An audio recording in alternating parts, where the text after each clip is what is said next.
മീനില്ലാത്ത നല്ലൊരു മീൻ കറി കേട്ടോ നമ്മൾ വെക്കുന്നത്. അപ്പോൾ അതായത് ചോറിലേക്കായാലും ചപ്പാത്തിയിലേക്കായാലും ദോശയിലേക്കോ പൊട്ടിലേക്കോ ഒക്കെ പറ്റുന്നൊരു കറിയാണ് കേട്ടോ. പിന്നെ എന്ന് പറഞ്ഞിട്ടുണ്ടെങ്കിൽ നമ്മുടെ വീട്ടിലുണ്ടാവുന്ന പച്ചക്കറികൾ കൊണ്ടാട്ടോ നമ്മൾ എന്നും പാചകം വെക്കുന്നത്. അപ്പം ഞാൻ സ്മിത. അപ്പം നമ്മുടെ വീഡിയോയിലേക്ക് പോവാം, വയോട്ടാ. ഇന്ന് ഞാനുണ്ടല്ലോ നമ്മൾ പൊട്ടിച്ച് വന്ന പച്ചക്കറിയിൽ നിന്ന് അത്യാവശ്യം വലിപ്പമുള്ള ഒരു കഷ്ണം കയ്പക്കായ എടുത്തിട്ടുണ്ട്, 2 തക്കാളി, പിന്നെ ഒരു സവാള നമ്മൾ എടുത്തിട്ടുണ്ട്. പിന്നെ ഇതിലേക്ക് വേണ്ടത് മാങ്ങയാണ്. എളുപ്പത്തിലേക്ക് വെക്കാൻ പറ്റുന്ന നല്ലൊരു കറിയാണ്. അപ്പൊ മാങ്ങ നമ്മളത് ഇതാവുമ്പോൾ തന്നെ നമുക്ക് പൊട്ടിച്ചെടുക്കാം. അപ്പൊ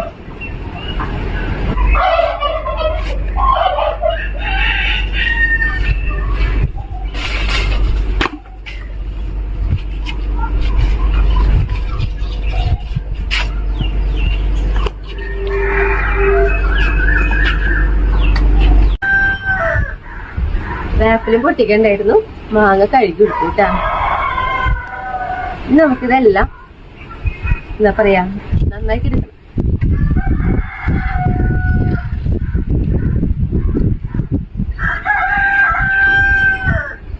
കയ്പക്കായുടെ ഈ ഉള്ളിലത്തെ ചോറ് ഇതിപ്പോ എല്ലാവർക്കും അറിയാലോ, ഇത് കളയേണ്ട സാധനമാണെന്നുള്ളത്.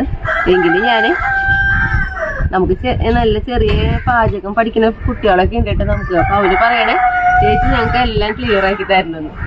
അപ്പൊ ഇതാ കയ്പക്കായ ഇതേപോലെ കനം കുറച്ചിട്ടാണ് നമ്മൾ അരിഞ്ഞെടുക്കുക.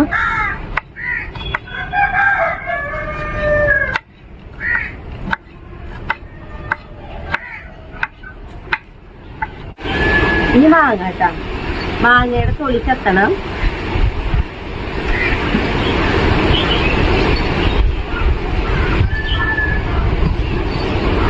മാങ്ങ നോക്കിയ അത്യാവശ്യം ഈ ഒരു വലിപ്പത്തിലായിട്ട് നമ്മൾ അരിഞ്ഞിരുന്നത്.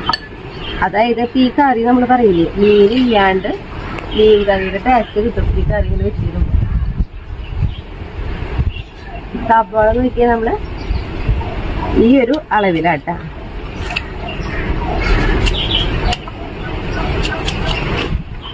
നമ്മുടെ ഈ കഷ്ണങ്ങളുണ്ടല്ലോ, ഇതെല്ലാം ഞാൻ നന്നായി കഴുകി കൊണ്ടുവരും. ഒപ്പം നമ്മുടെ തക്കാളിനെ നാം നോക്കിയിട്ട് കൊണ്ടുവരാട്ടാ. അപ്പൊ നോക്കിയേ, ഞാൻ കഷ്ണം മുഴുവൻ നന്നായി കഴുകി കൊണ്ടുവന്നിട്ടുണ്ട്. നമ്മുടെ തക്കാളിക്ക് വലിപ്പം കൂടുതലായ കാരണം അതിൽ നടുമുറിച്ചിട്ട് 6 കഷ്ണമൊക്കെ ആക്കിയിട്ട് എടുത്തിട്ടുണ്ട് കേട്ടാ. പിന്നെ ഇതെന്ന് പറഞ്ഞിട്ടുണ്ടെങ്കിൽ 1/2 മുറി നാളികേരം, 4 ഗ്ലാസ് വെള്ളം, അതായത് ആദ്യം 1 ഗ്ലാസ് വെള്ളം ഒഴിച്ച് നന്നായി അടിച്ച് എടുത്തു. അങ്ങനെ എന്താ പറയാ 2ാം പാലും 3ാം പാലും ഒക്കെ ആയിട്ട് 4 ഗ്ലാസ് വെള്ളം ഉണ്ടായിരുന്നു. ഇത്രയും സാധനങ്ങളാണ് നമ്മുടെ കറിയിലേക്ക് വേണ്ടത്. അരിഞ്ഞു കൊണ്ട കഷ്ണങ്ങളുണ്ടല്ലോ, അതെല്ലാം ഇട്ട് കൊടുക്കണം. പിന്നെ ഇരുന്നത് അത്യാവശ്യം നല്ലൊരു വലിപ്പമുള്ളൊരു കഷ്ണം ഇഞ്ചി ആയിരുന്നു. അപ്പൊ ഒരു 3 ടീസ്പൂണിന്റെ അവിടേക്കുണ്ട്. ചെറുതാക്കി അരിഞ്ഞെടുത്ത് നോക്കാണ്.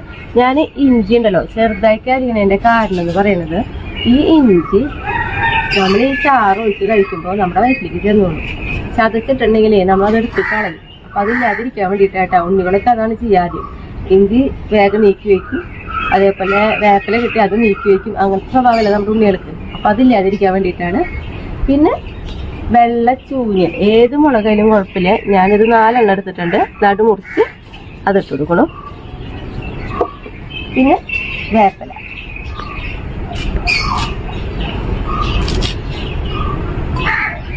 ഇനി ഇതിലേക്ക് ഇട്ട് കൊടുക്കാൻ പോണത് നമ്മൾ മുളക് പൊടി ആയിട്ടാണ്. അപ്പൊ നോക്കിയ 1.5 ടീസ്പൂൺ മുളക് പൊടി, 2 ടീസ്പൂണ് മല്ലിപ്പൊടി,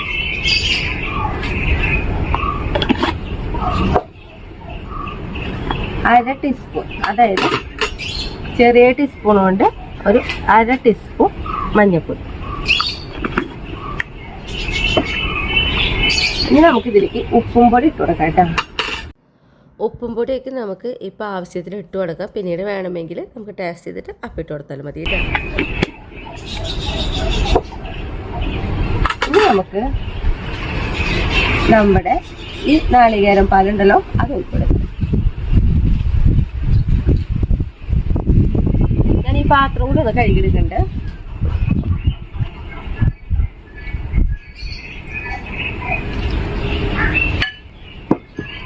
ഇനി നമുക്ക് കയ്യിലോണ്ടൊന്ന് ഇളക്കി കൊടുത്ത് നോക്കാം. അപ്പോൾ നോക്കിയേ ഒരു കുറച്ചും കൂടി ഒരു വെള്ളം വേണം. അപ്പം ഞാനൊരു 4 ഗ്ലാസും കൂടി ഒഴിച്ച് കൊടുത്തിട്ടുണ്ട്. ഈ ഒരു അളവിലാണ് നമ്മൾ അടപ്പത്തേക്ക് വെക്കേണ്ടത് കേട്ടോ. ഞാനുണ്ടല്ലോ ഇതാ തീ കത്തിച്ച് നമ്മുടെ ചട്ടി അടുപ്പത്തേക്ക് കയറ്റിയിട്ടുണ്ട്, മൂടി വെക്കുന്നുണ്ട് കേട്ടാ. ഈ കറി ഉണ്ടല്ലോ തിളച്ചു പോകാൻ സാധ്യതയുണ്ട്. അപ്പൊ ഇതിൽ ആവി വരുമ്പോ തന്നെ നമ്മളൊന്ന് തുറന്നിട്ട് ഇളക്കി കൊടുക്കണം. അപ്പൊ അത് ഇരുന്ന് തിളക്കട്ടെ. ആ സമയം കൊണ്ട് നമ്മുടെ വീട്ടിൽ തന്നെ പറിച്ചു വന്ന കുറച്ച് ഉള്ളിയുണ്ട്. ആ ഉള്ളിയുടെ തോടക്കം കളഞ്ഞ് നമുക്ക് നന്നാക്കി ഒന്ന് നോക്കിയേ. ഞാനുണ്ടല്ലോ നമ്മുടെ വീട്ടിലത്തെ ഉള്ളി തന്നെയായിട്ടത് പറിച്ചു കൊണ്ടുവന്നിട്ടുള്ളത്.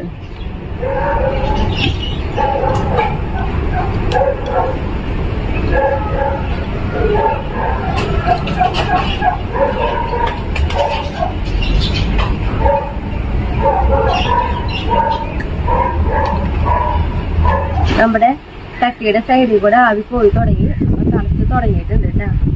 കണ്ടോ, ഇത് നമ്മളൊന്ന് ഇളക്കി കൊടുത്തില്ലെങ്കിൽ ഇതിങ്ങനെ പൊന്തിപ്പോയ കറിയുടെ ടേസ്റ്റ് പോയിട്ടാ. അപ്പൊ നന്നായിട്ട് ഇളക്കി കൊടുക്കാം. തിളച്ച് വരുമ്പോ തന്നെ നല്ല മണമായി കറിക്ക്.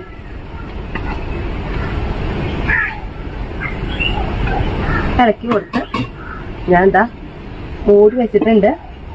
ഇനിയിപ്പോ ഒരു 1-2 വട്ടം കൂടി നമ്മൾ ഇതേപോലെ ഇളക്കി കൊടുക്കേണ്ടി വരും. അതായത് നമ്മുടെ ആ ചാറൊക്കെ ഒന്ന് സെറ്റാണ് വരട്ടെ ഇടയില്. അല്ലെങ്കിൽ ഇത് ഞാൻ പറഞ്ഞ പോലെ ചിലപ്പോ പൊന്തി പോവും. നാളേരം പാലിലാണല്ലോ നമ്മൾ വെക്കുന്നത്. കാരണം നമുക്കുണ്ടല്ലോ ഇതാ മൂടി ഒന്ന് തുറന്ന് നോക്കാം. നോക്കിയേ, നമ്മുടെ തക്കാളി ഒക്കെ വെന്തിട്ടുണ്ട്. ഇങ്ങനെ കണ്ട നന്നായിട്ട് വെന്ത് തുടങ്ങിണ്ട. ഇതേപോലെ കിടക്കാനേ പാടുള്ളൂ. അപ്പൊ ഞാൻ ഈ തീ ഓഫ് ചെയ്യണില്ല. തീ നല്ല കുറവിലായിട്ട് ഒരു 3 മിനിറ്റ് ഇങ്ങനെ തന്നെ തുറന്നു വെക്കും. അപ്പൊ നോക്കിയോളൂ, നമ്മൾ ഈ കറിയില് എണ്ണയൊന്നും ഒഴിക്കാണ്ട് വെച്ചിട്ടുള്ളതാണ് നാളേരം പാലില്. എങ്കിലും ആ നാളേരം പാലിന്റെ എണ്ണ ഉണ്ടല്ലോ അതൊക്കെ ഇങ്ങനെ തെളിഞ്ഞ് മുകളിലേക്ക് വരും. അപ്പോഴാണ് നമ്മൾ തീ ഓഫ് ചെയ്യുള്ളൂ കേട്ടാ. കുറവിലാണ് വെച്ചോക്കണത്. ഇപ്പൊ തന്നെ ചെറുതായിട്ട് വന്നു തുടങ്ങി. നോക്കിയേ, നമ്മുടെ കറിയിൽ എണ്ണയൊക്കെ തെളിഞ്ഞ് വന്നു. ഞാൻ നമ്മുടെ അടുപ്പ് ഓഫ് ചെയ്തു കേട്ടാ. ഇനി നമുക്ക് ഞാൻ തീ കത്തിച്ച് നമ്മുടെ ചീനിച്ചട്ടി ഒന്ന് അടുപ്പൊന്ന് കയറ്റാം. നമുക്കൊന്ന് ഇതിലേക്ക് താളിക്കണം. ചീനിച്ചട്ടി നന്നായി ചൂടായിട്ടുണ്ട്.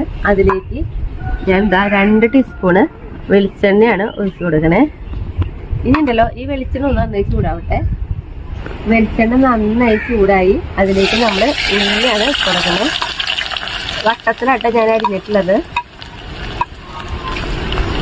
ഈ ഉള്ളി ഒന്ന് നല്ലൊരു ഗോൾഡൻ കളറാവണം. നമുക്കിതിലേക്ക് ഒരു 3 കതിര് വേപ്പില കൂടി കൊടുക്കുന്നുണ്ട്. നോക്കിയേ, നമ്മുടെ ഉള്ളിതാ ഇതേപോലെ കളറായിട്ടുണ്ട്. ഞാൻ തീ ഓഫ് ചെയ്തു. നമുക്കിതാ നമ്മുടെ ചട്ടിയിൽ ഒഴിച്ചു കൊടുക്കാം.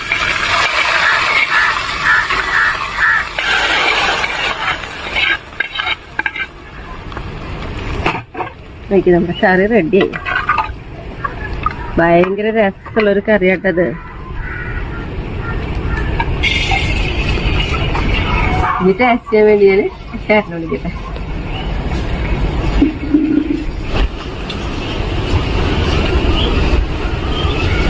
ഇന്നും പപ്പടം എടുത്തിട്ടുണ്ട് കേട്ടാ.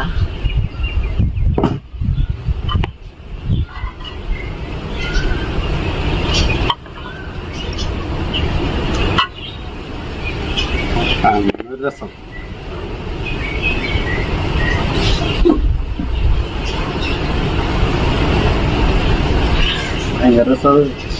നല്ല ടേസ്റ്റുള്ള കറി. നമ്മൾക്ക് സദ്യകൾക്ക് കാണില്ലേ മീൻകറി, അതന്നെ ശരിക്കും. ഇത് ചപ്പാത്തിയിലും ദോശ എല്ലാത്തിനും പറ്റും. നല്ല രസമായിട്ടുള്ള കറി കേട്ടോ അത്. പപ്പടം കൂട്ടി ഒരു പിടുത്തം പിടിക്കാം ശരിക്കും ഇത്.